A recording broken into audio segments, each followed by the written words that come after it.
अच्छा रोमा, कल आपने स्पीच की और स्पीच में आपने बार बार एक लफ्ज कहें या जुमला के टू टू टू टू, इनकी ये बंदी नहीं होती।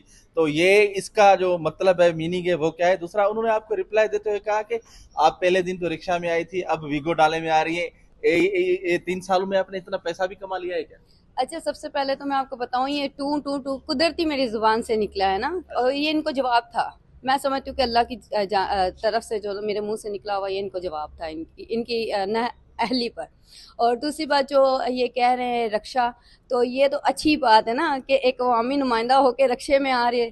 सही। तो इन पे इनको तनकीद नहीं करनी चाहिए, बल्कि इनको सीखना चाहिए कि इनको भी रक्षों पर आना चाहिए, पता चलना चाहिए कि इंसान किस तरह रक्षे में बैठकर उस माहौल को महसूस करता है। इनको पता होना चाहिए, लेकिन ये तो डायरेक्ट जहाज पे चढ़ गए। मेरे रक्षे पर इनको तकलीफ है।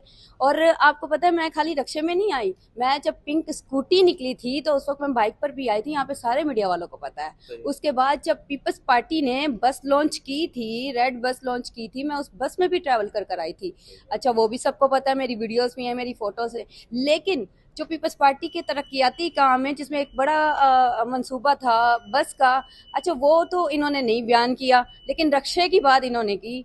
रक्षे की बात समझ नहीं आ रही कि इनको क्यों इतनी तकलीफ दे रही है, क्योंकि ये अवामी नुमाइंदे नहीं है ना। इनको क्या पता, इन्होंने तो शुरू से बदमाशी, दहशतगर्दी, गुंडागर्दी की सियासत की हुई। तो इनको क्या पता कि अवाम की खिदमत कैसे होती है। और मेरी अवाम तो बहुत खुश है।